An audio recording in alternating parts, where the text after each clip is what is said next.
Today on Two Guys on a Porch, we're going to smoke stogies from Don Pepin that we procured from Mission Cigar and Social, good partners of ours, as well as three examples of whiskeys you're all going to be familiar with, for the most part. Old Dominick, which may be a new name, Bottled and Bond from them, as well as Benchmark and the most popular, best-selling whiskey in the world, Jim Beam.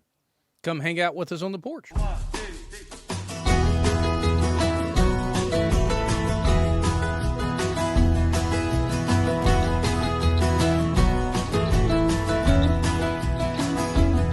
Welcome to Two Guys on a Porch. I'm Jason. This is Bradford. As always, we have my lovable hunting dog, Kimber, with us.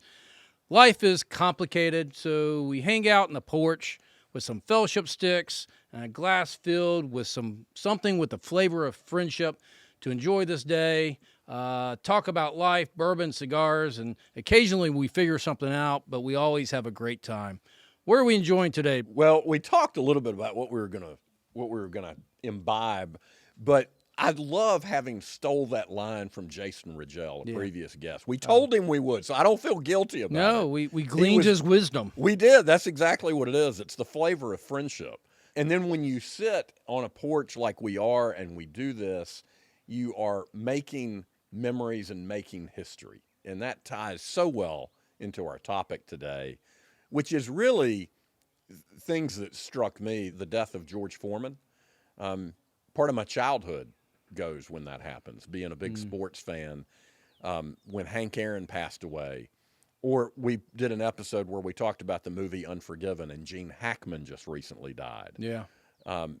Those things, like a song, reminds you of an era in your life or takes you back to a specific memory. Those things really impact me.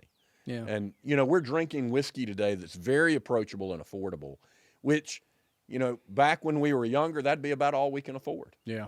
Yeah, let's get into it. Let's chop it up, as the kids say. Yeah, we'll jump in, both feet. So we're going to do it a little bit different today, Yeah, Bradford. they want to make fools of us.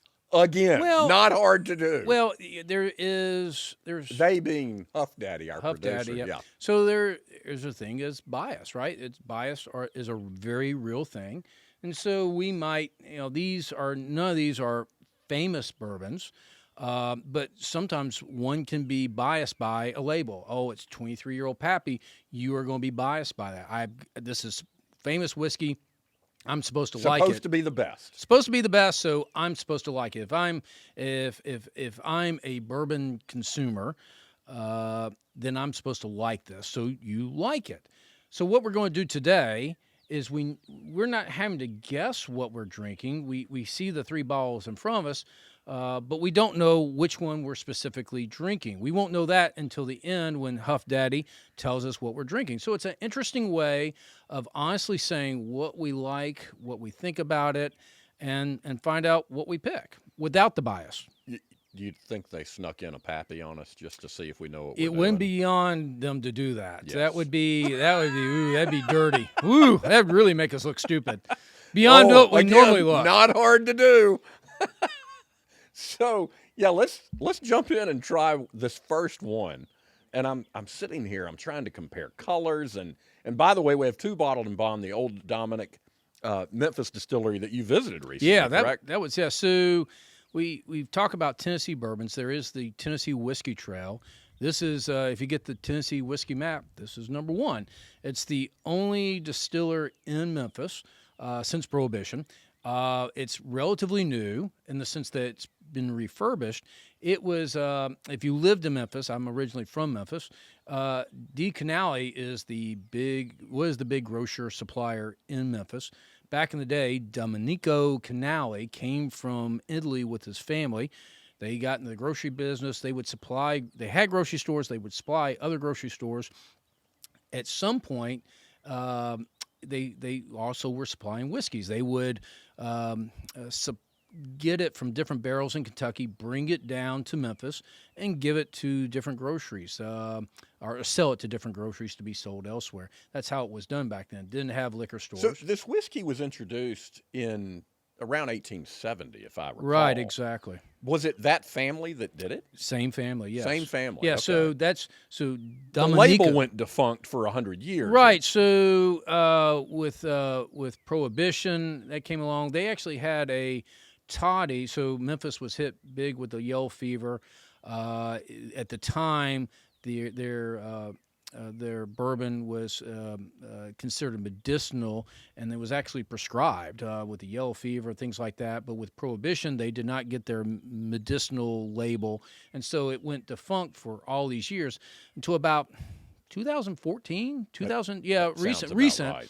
That family you referenced sold both their food and beverage divisions. Right, but and had nothing to do. To Canale, there's Canale family, but they still have their warehouses down there, and they went to one of their old warehouses on Huling Street. That's another one of their labels, Huling. Okay.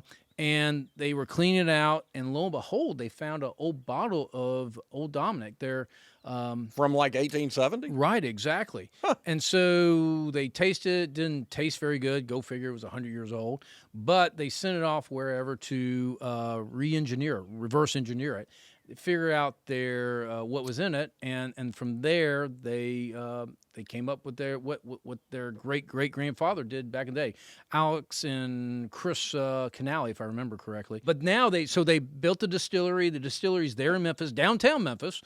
Very nice place. Highly recommend taking the tour. Very educational. Very nice place. But yeah, it's been going on since 2017 now, and they originally outsourced it to MGP, Midwest Grain Products. Now they distill it there on property. They just lost their master distiller. I don't think they've replaced her yet. They have not. You're right. But this is some of the stuff she made. What was her name? Alex. Forgotten Alex's last name. But anyway, very well-known female. Regarded. She came from Wild Turkey prior. Right, yep. Female distiller. Shame on me for not remembering her last name. But anyway, it's a neat experience. So it's like I said, number one stop on the Tennessee Whiskey Trail. Yeah, and I like Bottled and Bond. It's hard for me to try one without going, that's pretty good. I don't know what it is about, whether it's the aging, they have to be aged a minimum of 4 years, but whatever happens with a Bottled and Bond be it the aging, be it the mash bills that they use, I've never been disappointed by one. And we've got two today, and so I know we're going to have good whiskey. And I think back to Jim Beam, which this is the first time we featured it on the show. It's the best selling. Yeah. People would say Jack Daniel's, which goes back and forth to some degree, best selling, but Jack Daniel's is probably the best known. Jim Beam is the highest sold whiskey in the world. And so it's the exception to the rule today. And when we talk about approachable, Jim Beam, this bottle is not their standard, which is about $16. This is their aged 7 years, the Jim Beam Black. It's $25 a bottle, and then the Benchmark, which is a Buffalo Trace product, and this is another Bottled and Bond, and it's their bottom shelf, which is where you find it, and it's $22 a bottle for their bonded. Their basic, I think, is $18 or $20. So these are very approachable. The Old Dominick is the exception to the rule. It is $80 a bottle, but their standard offering, their Tennessee whiskey, is $35. So these are all very approachable, and this is, as we said, this is what we could afford back in the day. When we think about, George Foreman, that was the one, to get back on topic, that really affected me, and I'll tell you why. I was a huge boxing fan growing up, and I grew up in the glory years of the heavyweight division. So you had basically three champions. You had Joe Frazier, George Foreman, and Muhammad Ali in that order. Ali had been a champion in the 60s, became the first person to regain his title after Floyd Patterson had done so.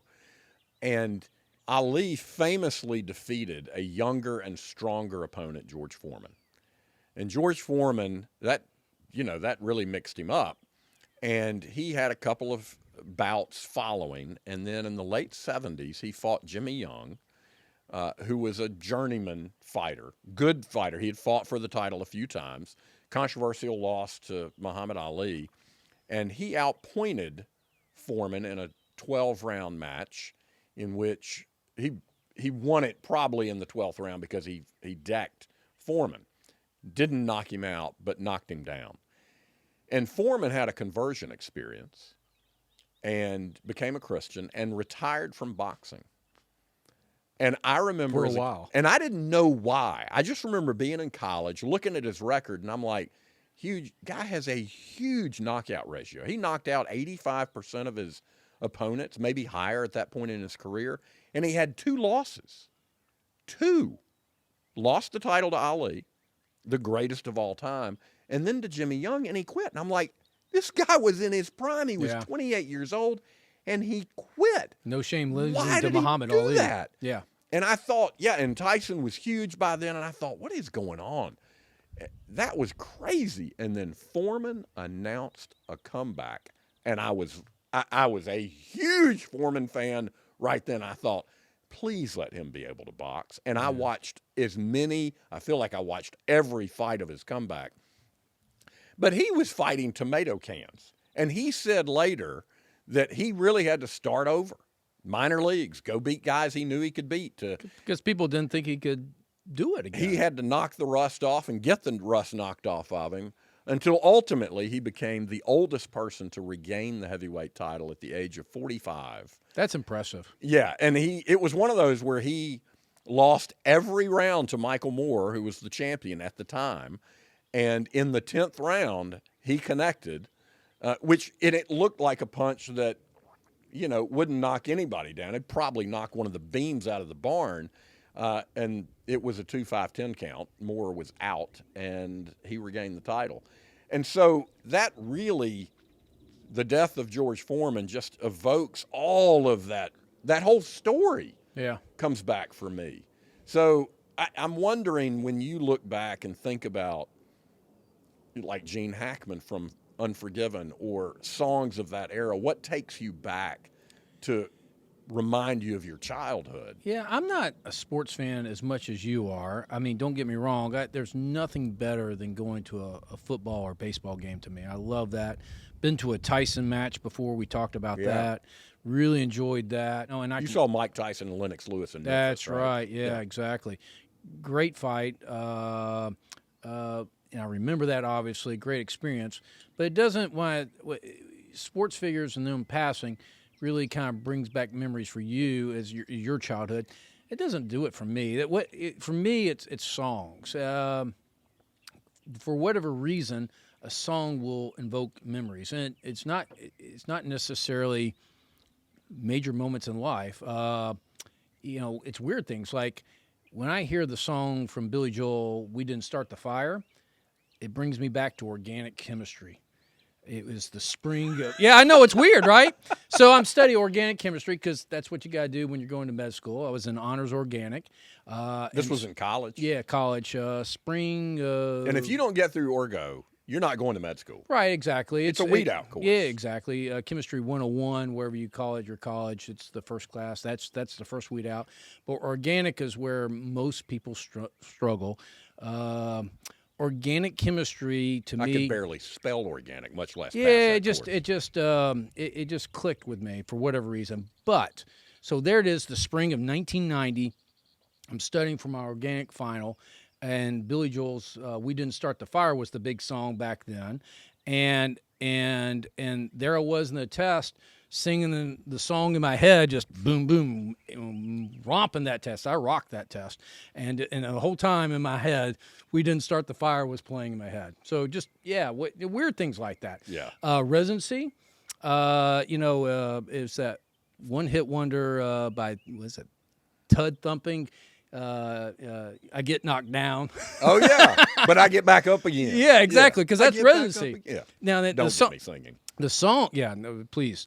The song is actually talking about an all-night drinking experience going from pub to pub. For me, it was about surviving residency because, man, residency, at least back in the day, it's kindler and gentler now. But back in the day, I mean, they just shredded you. I mean, Dr. Hubbard, what are you doing? You mean to tell me you gave him a beta blocker and were surprised when the heart rate didn't go up? I mean, it was beta blockers stopped the heart rate.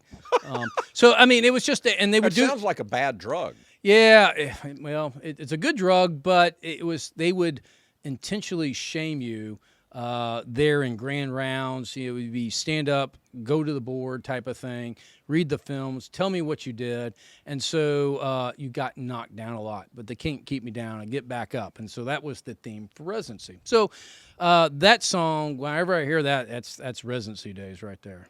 So while you've been talking, and trust me, I'm listening because you're very interesting. Yeah. As I bemoan on. No. But I tasted all three of these. I did a flyby as well. And, I mean, I've got an immediate guess on all of them. Really? Yo, yeah, I'm ready to go. Oh, well, good for you. So I've tasted Old Dominick like we just talked about before because I visited. Oh, that's right. But it's been a long I've never had it. Yeah, so of the three, that's the only one I've tasted. Well, I've had Jim Beam before, but gosh, that's college days since I've had it. And we had Benchmark on the show. Yeah. We did a Bottled and Bond episode. That's we had true. Benchmark. I was about to say we did. I haven't tried Benchmark, but you're right. I remember that now. Yeah. We did have. But this is the second time I had Benchmark, second time at Old Dominick. But our goal here is not to guess which one's which. Is which one do we like the best? I like the first one the best. Oh, that's interesting. Yeah, and I like the second one the second most, and the third most. And I have a guess on each of those. Before we throw it out there, I'm the exact opposite. I think I like number 3 best. Number 3 is Old Dominick. How would you know what it is and you haven't tasted it? Because I know what the other two taste like enough. Ooh. And look how confident I am. You are and confident. It's proven we have no idea what we're doing. But I think, all right, so I mean, I'm going to get these wrong. I can't speak for you. No, but I'm not, this isn't a try to get it right time. This is what we like the best. The goal here is not to guess things here. The goal But is I always want to get it right. Well, that's the type A personality in you. Good for you. We're on the porch today. Can you come pat me on the head while you say that so patronizingly? Yeah, exactly right. So we're here on the porch, chill on the porch, hanging on the porch, and we're enjoying this. What do we like about what we don't like about it? So anyway. By the way, this Don Pepin, which is made by my father, is pretty good. This was gifted to us by the distributor. I met him at Mission, but it was the distributor for this brand who lives in Alabama, and he supplies that store. And I said, "Hey, love to talk about your sticks on the show." And he said, "Yeah, try these." And we'd had my father, the judge, which I think you said was the biggest thing you'd ever had in your mouth. Not to bring that up again. But he gave us a couple of Don Pepin, which are made by my father. It's another label they have. I like this. Yeah, no, I agree. I can smoke this. Yeah, it's very pleasant. Yeah, I'm enjoying this. So you like number 3 the best. I like it the least, and I think it's a little astringent is the way I would describe it. It's a little bit. I'm going to say it's one of the bonded, and it just didn't achieve the balance that I would expect or want. So Pappy Van Winkle was famous for saying with his old Fitzgerald brand was that, he refused to bring down the alcohol content. He would say, hey, let them buy the bottle and put their own water in it. Don't pay me to put water in it for you. So Pappy would say, hey, it's better to have something that higher proof and bring it down if you want. Well, Old Fitzgerald that he made until Stutzel Weller was sold in 1972, it was bottled in bond, so he had to have brought it down because that was their signature. It was. Well, no, that's what I'm saying. Below the bottled in bond. Oh, bring it down. Bring it down below that. I think Pappy died in 1965. Yeah. So it was the family sold it out. After his death. And yeah. But anyway, not to digress, but there's something to. Well, to tease a future episode. We've got some very, very old Fitzgerald. Yes. That was barreled. We're going to say by him. Yeah. Because he was alive and intimately involved. That's right. In the distillery when that was barreled. It was bottled after his death. And we're going to compare that. So it was bottled in 1957, if I remember correctly. Barreled in 57. Barreled in 57, excuse me. Aged thereafter. But we're going to compare that to what was ranked as the #1 whiskey in the world recently, the Old Fitzgerald VVS, aged 13 years. What does VVS stand for, Jason? Very, very special stuff. That's exactly right. So, was that a test? Did I It was a pass? test. Oh, all right, Yeah. good. I'm not hearing we started the fire there. It's but, a trivia match every time we're on the show, Jason. Oh, I see. Oh, sorry. Well, I'm not competing. I'm hanging out and chilling on the porch here. Yeah, so going back to what we're drinking, what we're enjoying, I think this Choice C, whatever it turns out to be, it has a lot of character to it. It's got a nice amber color to it, a little light amber. All three are light on the nose. The nose didn't give me much, but again, I like a bourbon with a good finish to it. This has a little bit of a spice bourbon, a spice finish to it, spice char to it, smoke. I wouldn't call it stringent, but I like the finish. There is something on the front end. It tastes pretty good, right? I like it. Good. That's what I'll go with. Yeah. But the mid palate, I detect a bitterness. I don't know where it comes from. Like wet oak. We're going to go with that. Like it's been sitting out in the rain, and not a good way. But yeah, but just like moldy almost. But that's funky. It's like the peat and Scotch. That's a good. I know it's not peat, so don't criticize me. But it's that peat-like taste. That's that. I like a good oak taste in a bourbon. So that's not hitting me. I would say that is my least favorite of the three. I won't hold it against you. And I'm going to guess that to be the Old Dominick. Fair enough. I'm not going to disagree with you there. I liked it when. So you do like it. It is your favorite. Yeah. Is it the Old Dominick? Let's see if we can. I mean, you had it. I've never had it. I haven't really thought about it until now because I wasn't trying to guess them. So if we're going to try to guess them, number 3 is Old Dominick, number 2 is Benchmark, and number 1 is Jim Beam. Yeah, and I'm going to go. The first one is Benchmark, and the second is Jim Beam. I think that first is a bonded. I detect a higher proof on that than the second. It seems a little stronger. I like it. It is my favorite of the three. And so I'm going to give Buffalo Trace kudos for really putting together a good whiskey. We talked about 3. Let's describe number 2 here. What do you like and dislike about number 2? Well, the reason I think it's a Jim Beam, I do think it's a lower proof. I don't detect that alcohol-forward flavor that I certainly pick up on the third. And even with the first one, to me, it's it's a well-balanced. You detect that alcohol, but it's got all the complexities of what I would think a bonded typically does. But I like it. I mean, I think, you know what? If you serve me this, I'm never going to disagree with it. It's probably a little thinner. Doesn't have the character of some of the higher ends that we've tried. It's good whiskey. No doubt why it's the most best-selling whiskey in the world. Now, not this particular expression, but this is aged a little bit. You think it would be a little better. And they, put $8 more on the bottle as a result. But worth it. So I originally said this was Benchmark just because it's very mellow. It doesn't have a lot of character to it. It is mellow. Yeah. Mellow, I mean that as a negative? No, I mean it as a compliment. Yeah. Yeah, because it's hard to mellow out the alcohol and make it a good sipping bourbon. And so I was thinking this was going to be Benchmark. That's why I say Benchmark, because the 2, I like this one as my number 2 because it's mellow, but it doesn't have a lot of character in it. So I could see this being kind of just a Jim Beam, but it, in the sense that it's 45% alcohol, so 90 proof. Yeah, it's a lower proof, so it lends itself to being an easier sipping whiskey. It's interesting if you do the Kentucky Bourbon Trail. Yeah, even if you don't. Because there are a number of distilleries that are not on the trail. And you go up there and you find varied distilleries. Yep. There's a beam involved somewhere. Yeah. Cousin, distant cousin. But there's a beam involved in distilling at almost seemingly every other distillery in Kentucky. Well, bourbon's been a family business. I mean, Pappy was supposedly given, gave the guys at Maker's Mark their start. Their the old Fitzgerald people. That's true. Supposedly gave their yeast, their mash bill, and said, "Hey, go make a Tennessee bourbon out of it." A Tennessee bourbon? Excuse me, another bourbon out of it. I was like, wait. Yeah, no. I'm sorry. I hadn't heard that story. No. Yeah, go make Maker's Mark out of it. Yeah. Yeah. So. Which I'm a big fan of. We've had that on the show before. So now you're tasting the first one again. Yeah. All right. So I'm being influenced by my friends. I think. No, don't. Don't do it? Okay. I I'm second guessing myself. That first one here is benchmark bonded. The second one is Jim Beam, because you're right about this has a little Well, bit just stop there.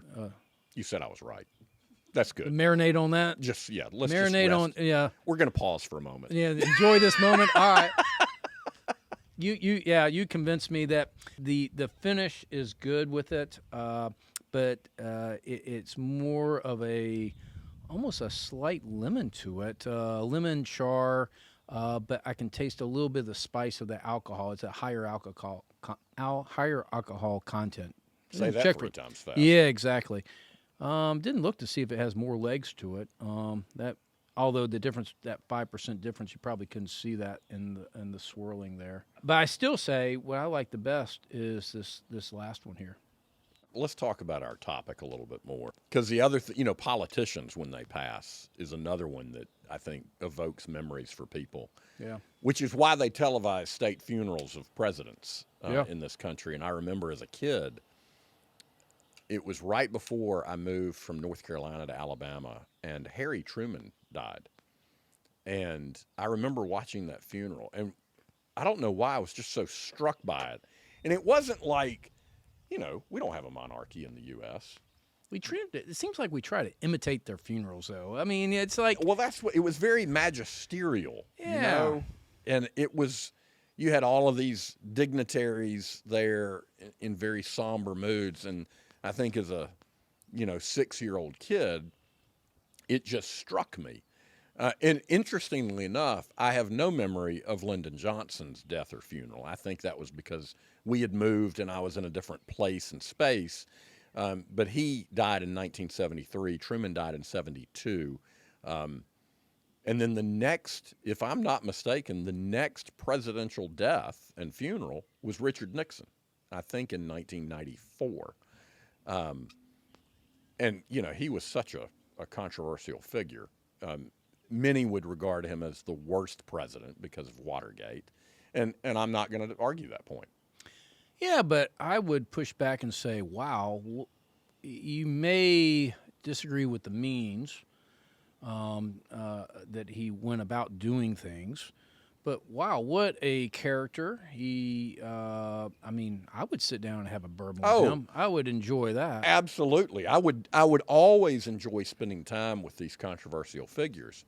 But if I'm rating him from a presidential effectiveness or however you want to judge, whether it's policy or whatever, I mean, he opened up conversations with China, which I think as a result, we're still able to have conversations and business relations today because of Nixon.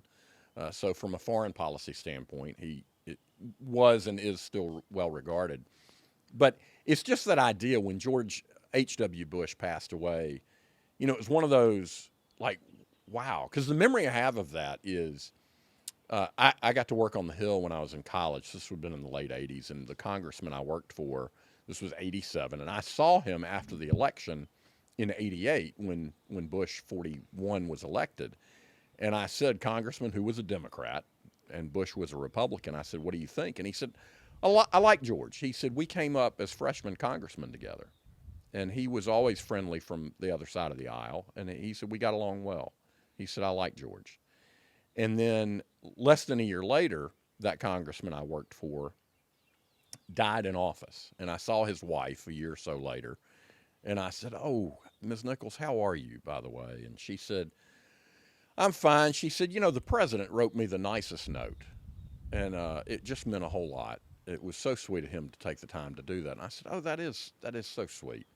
And so when he died and people were talking about that being a signature of his, he had handwritten so many notes to people. That just really struck me. So that was a thing with the Bushes, particularly with Barbara, his wife, H.W.'s wife. They were known for every person they ever met. Barbara would make an index card, write down who they were, their conversation, their birthday, and this is back before he was even CIA director. He was a W-2 war pilot. That's right. They would always keep track of the people and connections they made, and they would write them birthday cards. Barbara was the secret to H.W. Bush's success, in my opinion.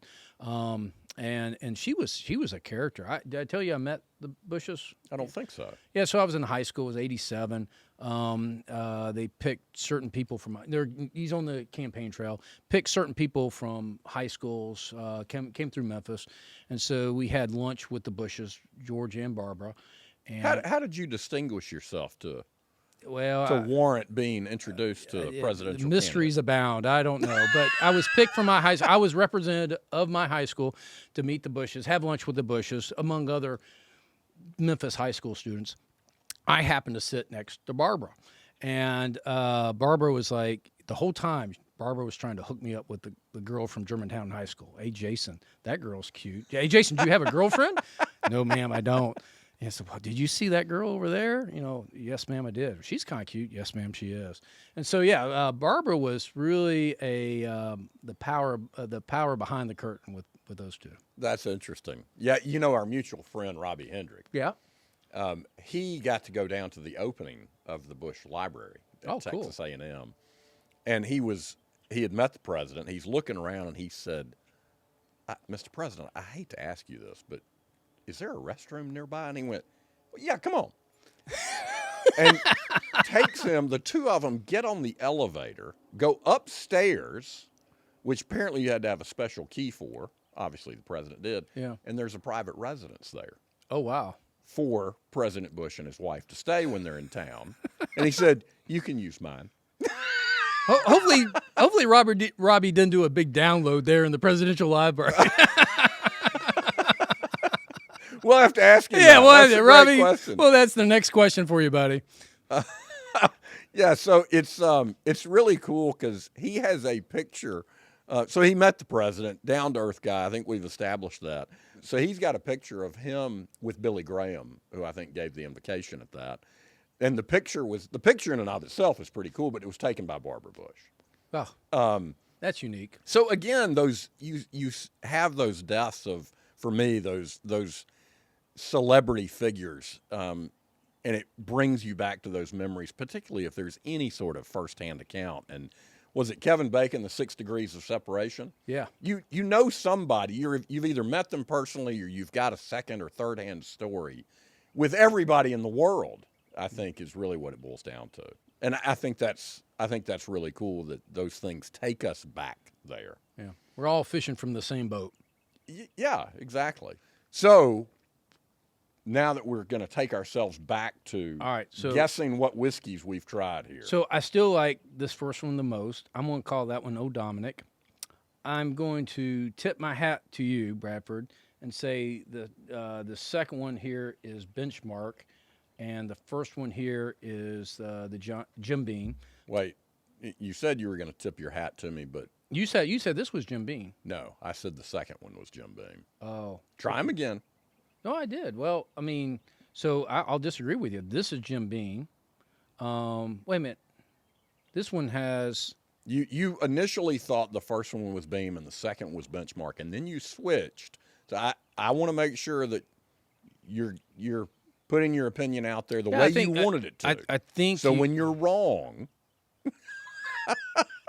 you can bask in the glory. That's right. That's absolutely right. So you're right. This is this has the higher alcohol content to it. All right. So you're going Benchmark, Beam, Old Dominick. Yeah. And your favorite though is the Old third. Dominick. Yeah. Yeah. So I like the third one the least. Yeah. And then I go number 2 is the Beam, which we agreed on. Yeah. And then you like the Bonded, the third most. I like it the best. Correct. All right, so we're agreed on what they are, and we're agreed on number 2 being the same.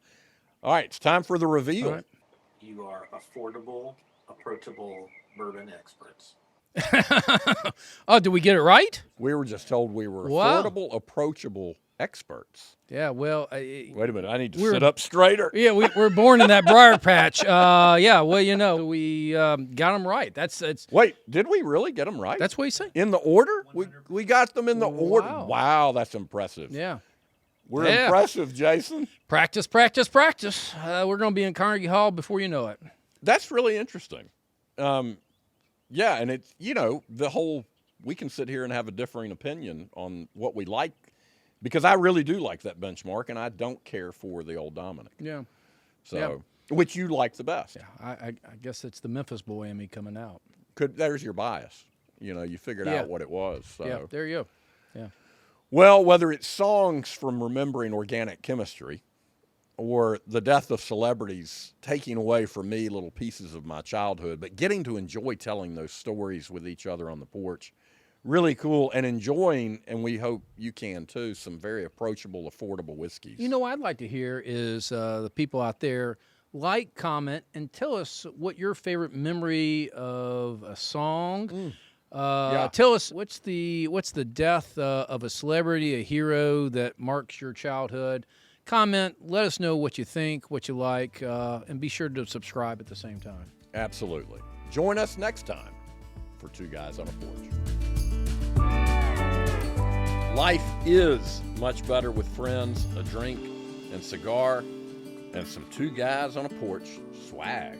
Let us know what your drink and cigar of choice is at TwoGuysOnAPorch.com, and you'll be entered into a drawing to get some Two Guys on a Porch swag